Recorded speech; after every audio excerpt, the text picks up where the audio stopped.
Bismillahirrahmanirrahim. Assalamualaikum warahmatullahi wabarakatuh.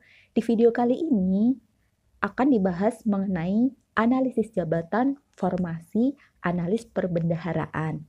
Tanpa berlama-lama, langsung saja kita bahas ya.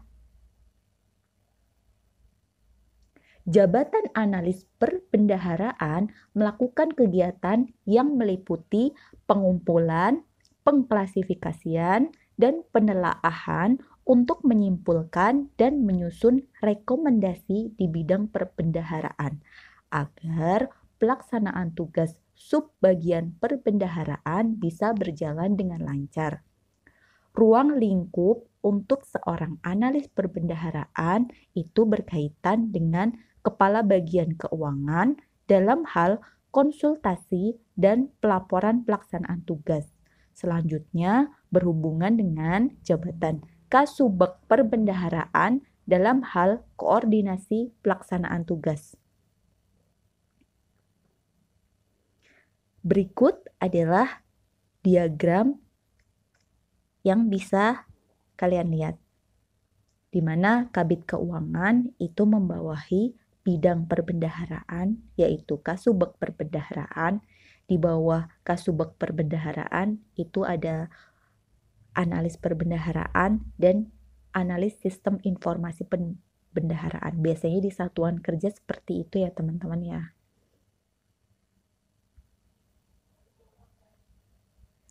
Nah, tugas analis perbendaharaan adalah menyiapkan bahan penyusunan program kerja subbagian sesuai dengan peraturan perundang-undangan dan kebijakan pimpinan. Kedua, menyusun konsep instrumen, pengumpulan, dan pengolahan data perbendaharaan sesuai dengan kebutuhan dan jenis data. Yang ketiga adalah menganalisis data perbendaharaan dan merumuskan masalah perbendaharaan. Keempat, menyusun konsep pedoman pembentukan, pengembangan, dan evaluasi perbendaharaan sesuai dengan kebijakan dan hasil analisis.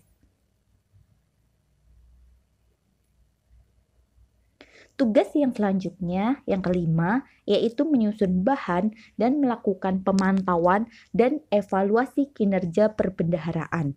Keenam, melaporkan hasil pelaksanaan tugas kepada atasan sebagai pertanggungjawaban.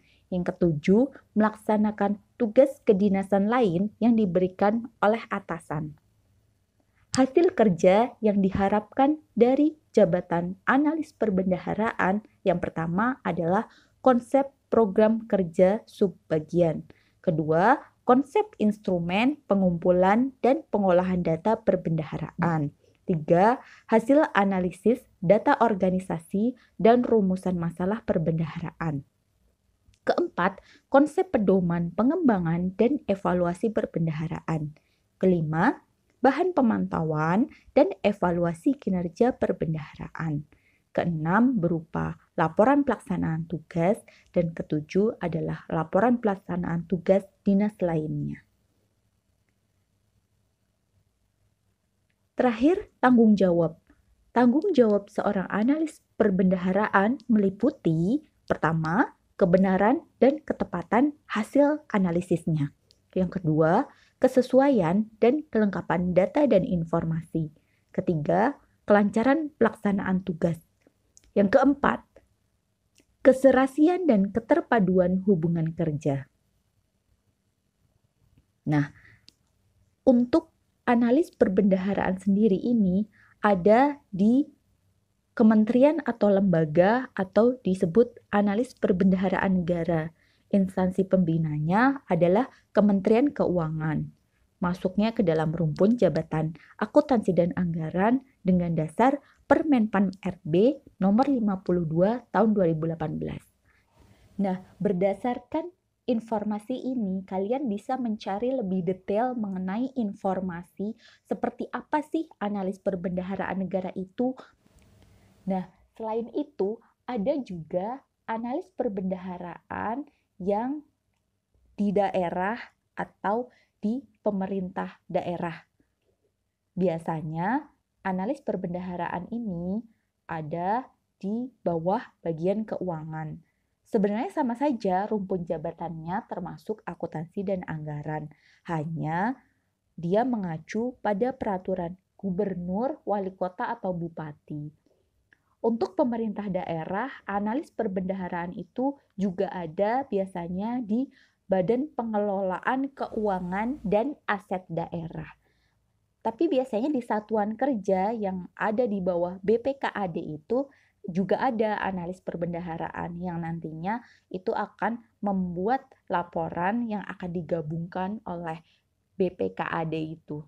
Jadi ke depannya kalian sudah ada gambaran ya teman-teman, seperti apa sih analis perbendaharaan itu, tugasnya seperti apa, terus lingkup kerjanya dengan siapa, tanggung jawabnya bagaimana. Nah, dengan mengetahui itu semua akan lebih membuka pikiran seperti apa nanti soalnya. Artinya ketika kalian menjawab soal-soal itu, kalian harus menempatkan diri seolah-olah kalian adalah seorang analis perbendaharaan. Begitu juga dengan formasi yang lain. Ketika misalnya kalian melamar untuk formasi verifikator keuangan, ya sudah, ketika menjawab pertanyaan yang ada di SKB itu seolah-olah kalian adalah si verifikator keuangan itu tadi. Harus seperti apa, harus bagaimana, seperti itu.